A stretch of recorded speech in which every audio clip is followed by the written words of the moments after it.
이사야 2장에 의하면 주님께서는 주님의 천사들을 보내셔서 구하게 하시지 않고 주님께서 친히 구해주신다고 기록합니다. 이 얼마나 감동적인 말씀입니까? 어린 아기가 길을 가다 넘어지거나 뜨거운 물이나 불에 가까이 갈 때, 그리고 위험한 물건을 만지려고 할 때 그 아기의 부모는 어떻게 합니까? 얼른 뛰어와 넘어진 아기를 일으켜주고 우는 아기에게 괜찮다고 달래고 위로하죠. 그리고 위험한 물건을 치워주고 안전하게 돌봐주지 않습니까? 이 세상에서 가장 큰 사랑과 긍휼로 그 아기를 보호하고 돌보는 존재가 바로 부모입니다. 그것처럼 우리 아버지 하나님께서도 천지를 창조하신 사랑과 긍휼로 주님께서 친히 만드신 피조물을 구원하십니다. 저도 제 쌍둥이 아기들이 너무 좋아 시시때때로 이 아기들을 두 손으로 번쩍 들어 올려 그 좋음을 표현합니다. 또 품에 꼭 안았다가 놓았다가 코를 맞대기도 하고 이 볼을 비비기도 합니다. 그러면 쌍둥이들도 좋다는 것을 알아 깔깔깔 웃습니다. 그러면 저는 더 좋아 계속 들었다 올렸다 내렸다 막 이렇게 반복합니다. 마치 그것처럼 우리 하나님께서도 구원하신 백성들을 지켜들고 꼭 안아주십니다. 천사들을 보내 구원하시는 정도가 아니라 창조주께서 친히 이 땅에 내려오셔서 구원자가 되어 주셨다는 겁니다. 우리의 구원자가 되시는 분은 성경의 기록에 의하면 우리가 고난을 받을 때 나 몰라라 하는 분이 아니십니다. 주님께서도 친히 함께 고난을 받으셨습니다. 우리가 받는 고난에 동참하시는 분이라는 것이죠. 그래서 우리의 고난을 이해하십니다. 우리의 고난이 우리 자신에게 얼마나 힘든 일인지 잘 아신다는 것입니다. 그래서 우리를 구원하신다는 것이죠.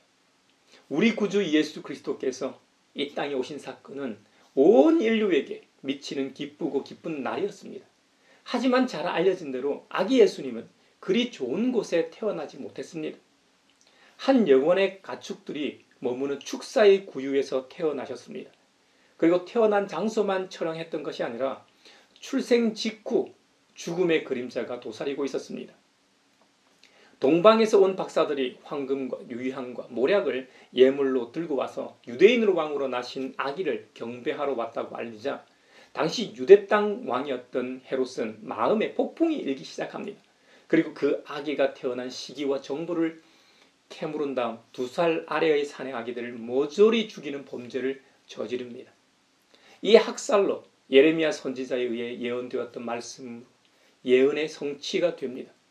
예레미야 31장 15절에 보면 나 주가 말한다. 라마에서 슬픈 소리가 들린다. 비통하게 울부짖는 소리가 들린다. 라헬이 자식을 잃고 울고 있다. 자식들이 없어졌으니 위로를 받기조차 거절하는구나. 여기서 라마는 라헬이 야곱의 12아들 중 마지막 아들이 베냐민을 낳다 죽은 곳이었습니다. 또한 예레미야 선지자가 바벨로니아로 포로로 끌려가다 풀려난 곳도 라마였습니다. 베냐민 지파가 바벨로니아 포로에서 귀환한 후 정착한 곳도 라마였습니다. 이 라마라는 장소는 이스라엘에게 있어서 한이 서려 있는 곳이었을지도 모릅니다. 라헬은 이스라엘을 상징하는 말입니다. 야곱의 아내였던 라헬이 요셉을 출산합니다. 그리고 그 요셉에게서 므낫세와 에브라임 두 아들이 출생하는데 특히 에브라임은 북이스라엘을 대표하게 됩니다. 그들의 조상이 되는 라헬에 비유하여 그 슬픔을 나타낸 표현입니다. 사실 라헬은 창세기 30장에서 야곱의 아내로서 아기를 출산하지 못했습니다. 그래서 언니 레아처럼 자식을 생산하지 못해 시기심과 수치심에 죽을 만큼 고통을 느꼈습니다. 남편인 야곱도 라헬의 고통을 이해하지 못하고 오히려 책망만 했습니다. 이에 그녀의 고통이 얼마나 컸으면 자신의 여종 비라를 통해 첫 아들 단을 낳고 자신의 부끄러움을 하나님께서 씻으셨다고 말했을까요? 또 오죽했으면 비라를 통해 낳은 둘째 아들의 이름을 내가 언니와 크게 겨루어서 경쟁해서 마침내 이겼다라는 뜻의 납달리라고 지었을까요? 바로 라헬의 이른 고통과 슬픔에 이스라엘의 멸망을 예레미야는 비유했고 헤롯이 2세 이하의 나마를 모조리 죽인 학살을 바로 예레미야 31장에서 나오는 그 비유를 마태가 인용하고 있는 것입니다. 이에 주님의 천사의 지시에 따라 요셉과 마리아는 아기 예수를 데리고 이집트로 이주해 살았습니다. 헤롯이 죽은 뒤에 그 아들 아켈라오가 유대 땅 왕이 된 이후에 주님의 천사가 다시 요셉에게 나타납니다. 다시 나타나서 자신이 살던 갈릴리 지방의 작은 시골 마을이었던 나사렛으로 되돌아가라고 명합니다. 그래서 우리 예수님을 부를 때 나사렛 출신 사람이라는 뜻의 나사렛 예수라고 부르게 된 것이죠. 그렇다면 하나님의 아드님이신 예수님은 왜 인간의 몸을 입어 태어나신 걸까요? 히브리서에 그것에 대해 설명하고 있는 구절이 있습니다. 히브리서 2장에 의하면 우리 하나님께서는 천지 만물을 창조하시고 만물을 보존하시는 분이라고 증거합니다. 하나님께서 만물을 보존하시는 방법 중 가장 하이라이트는 창조주 하나님 아버지의 아드님이신 예수 그리스도의 십자가 이 사건과 부활일 겁니다. 하나님께서는 단 한 번의 죽음과 부활로 우리의 구원을 완성하시고 온전케 하셨습니다. 옛적 구약 시대처럼 죄가 있을 때마다 제물을 통한 제사가 거듭해서 필요 없게 되었습니다. 그러므로 주님의 구원 계획은 완전한 것입니다. 하나님께서는 십자가라는 방법으로 죄의 문제를 해결하시기로 작정하셨고 그 십자가 고난으로 우리 모두 온전케 된 것이죠. 그런 면에서 우리 주님은 구원의 창시자가 되십니다. 우리 구원의 창시자 예수님께서 탄생하신 성탄은 온 인류에게 미치는 기쁘고 기쁜 소식이었던 것이죠. 우리 모두 그리스도로 인해 하나님의 자녀가 되었습니다. 그러므로 우리 그리스도 주님께서 우리를 향해 형제 자매라고 부르는 것은 너무 당연한 일인 것이죠. 주님 입장에서도 죄인이었던 우리가 이제는 하나님 아버지의 자녀가 되었기 때문에 형제 자매라 부르시는 것이 부끄러운 일이 아닌 것입니다. 예수님께서는 아버지 하나님께 우리에 대해 이렇게 말씀합니다. 보십시오, 내가 여기에 있습니다. 또 하나님께서 내게 주신 자녀들이 여기에 있습니다. 우리는 예수님께 있어 선물입니다. 그것도 창조주 하나님께서 아드님이신 예수님께 주신 선물 말입니다. 그러니 우리 대신해서 죽으실 만큼 사랑하셨던 것이죠. 십자가에서 대신 죽을 만큼의 사랑. 이 사랑을 요한복음에서는 이렇게 표현합니다. 요한복음서 15장 12절 이하입니다. 내 계명은 이것이다. 내가 너희를 사랑한 것 같이 너희도 서로 사랑하여라. 사람이 자기 친구를 위하여 자기 목숨을 내놓는 것보다 더 큰 사랑은 없다. 내가 너희에게 명한 것을 너희가 행하면 너희는 나의 친구이다. 주님께서 내가 너희를 사랑한 것과 같이 너희도 서로 사랑하라고 하셨는데요. 주님의 사랑이 어느 정도이냐? 우리가 자녀에게 보통 좀 유치한 질문을 합니다. 엄마 아빠 중 누가 더 좋냐고 말이죠. 아이에게 얼만큼 좋냐고 물으면 그 아이는 양팔을 이렇게 벌려 이만큼 좋다고 합니다. 이만큼. 때로는 하늘만큼 땅만큼 좋다고 표현하기도 합니다. 그러면 부모는 좋아 죽습니다. 마치 그것처럼 우리 예수님께서도 우리가 얼마나 좋으셨으면 하늘만큼 땅만큼, 아니 이 세상의 모든 것보다 사랑하셨습니다. 우리 대신해서 직접 죽으셨으니까 말이죠. 그래서 요한복음서 15장 13절에서 이렇게 비유를 듭니다. 사람이 자기 친구를 위하여 자기 목숨을 내놓는 것보다 더 큰 사랑은 없다고 말입니다. 목숨은 전부입니다. 생명만큼 모든 것을 표현하는 강력한 방법은 없습니다. 얼마 전에 한국을 다녀간 사우디 왕세자 빈 살만이 세상에서 가장 부자라고 할 수 있을 겁니다. 그가 가진 것보다 몇십 배 더 가졌다고 해도 죽으면 그 많은 재산이 아무 소용이 없어집니다. 한 나라의 왕이나 대통령이라고 해도 죽으면 그 막강한 권력 역시 아무 소용이 없어집니다. 살아 있어야 다른 것들도 의미를 가지기 시작하기 때문입니다.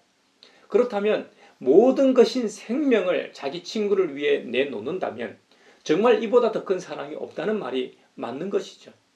우리가 주님의 말씀대로 정말 친구를 위해 목숨을 내놓으면 우리는 이미 주님의 친구라고 하십니다. 여러분, 좋은 친구 관계를 유유상종이라고 하죠. 같은 무리끼리 어울려 사귀는 것을 가리킵니다. 타인을 위해 이타적인 삶을 사는 이들을 그리스도인이라고 합니다. 이 말이 과한 표현이 아닌 것은 우리 주님께서 친히 그렇게 사셨고 그분의 삶을 따르는 무리인 우리에게도 그렇게 살라고 하셨기 때문입니다. 그럼에도 불구하고 왜 하나님께서는 아주 간단하게 우리의 죄를 없애지 않고 굳이 육신을 입고 십자가 사건을 통해 구원하셨을까요? 왜 고난과 죽음이 필요했는지 고난의 필연성을 설명하는 히브리서 2장에 의하면 우리를 생각해서 그렇게 하셨다는 겁니다. 아주 간단합니다. 우리가 피와 살을 가진 사람이기 때문입니다. 그래서 하나님의 아드님도 역시 피와 살을 가지셔야 했다는 겁니다. 죽음의 세력을 잡은 그 자, 마귀를 멸하시기 위해 죽으셔야 했다는 것이죠. 역설이죠. 죽음을 이기기 위해 죽어야 했다. 참으로 이해하기 어려운 역설입니다.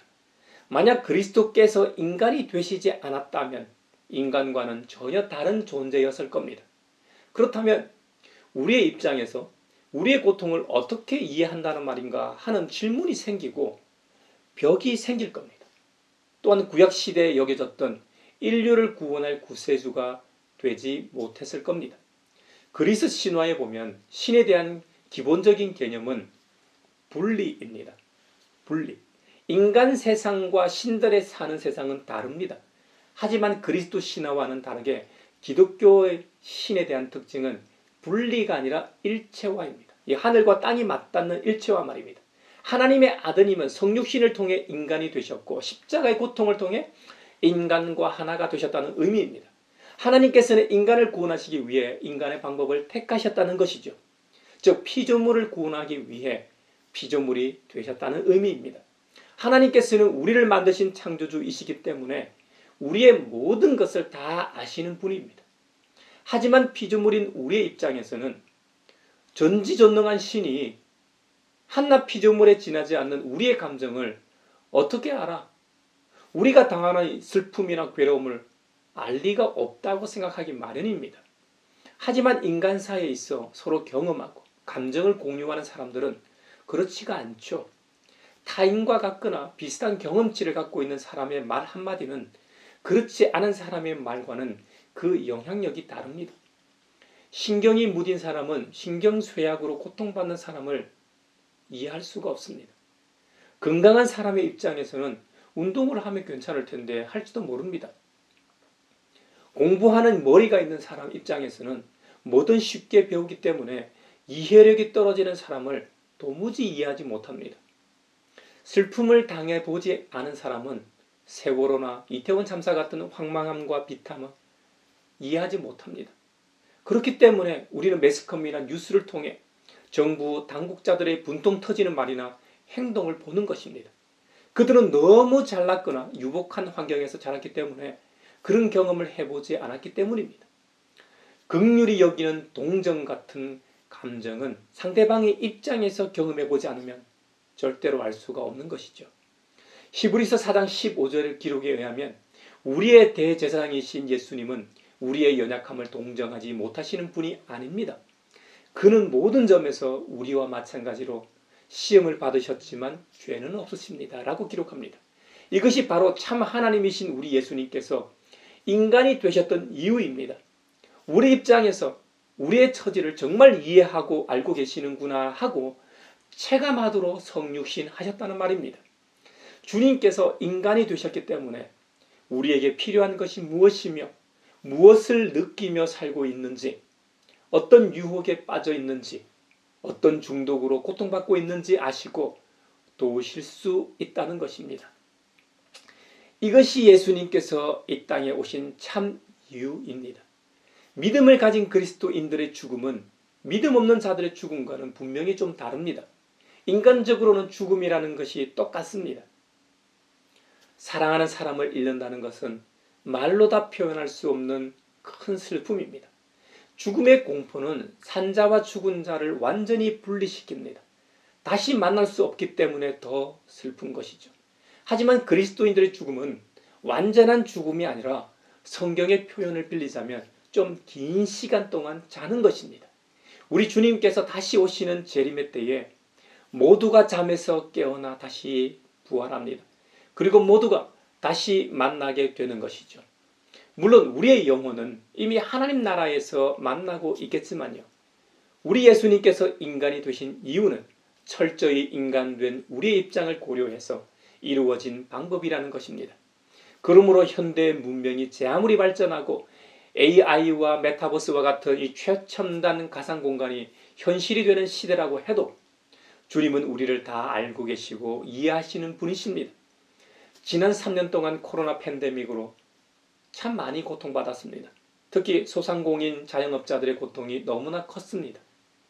교회가 그분들과 고통을 함께 못한 점, 특히 우리 가양교회가 아직 미약하여 돕지 못한 점이 아쉽고 죄송스럽네요. 아기 예수님이 이 땅에 오신 이유가 구원을 이루기 위해 오셨지만 바로 이런 이들과 함께 하시기 위함인데 말이죠. 오늘 말씀처럼 인간이 되신 하나님은 철저히 인간의 입장에서 인간이 되셨음을 기억합시다.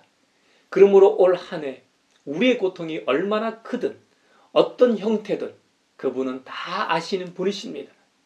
우리의 하는 일이 잘 풀리든 우리의 뜻대로 되지 않든 상관없이 항상 우리와 함께 하시는 분이십니다. 몸소 시험을 받아서 고난을 당하셨으므로 이 땅에 사는 동안 여러 환경과 여건으로 시험을 받는 우리를 도우실 수 있는 분이심을 확고하게 믿는 한 해가 되시길 바랍니다. 그분의 한없는 사랑과 말로 다 할 수 없는 긍휼하심을 노래하는 한 해가 되시길 바랍니다. 주님의 은혜로 지난 한 해를 보냈습니다. 2023년 올 한 해도 아버지 하나님의 보호하심으로 우리 구주 예수 그리스도 사랑 안에서 성령님께서 함께 동행하시는 은총의 해가 되시기를 축복합니다.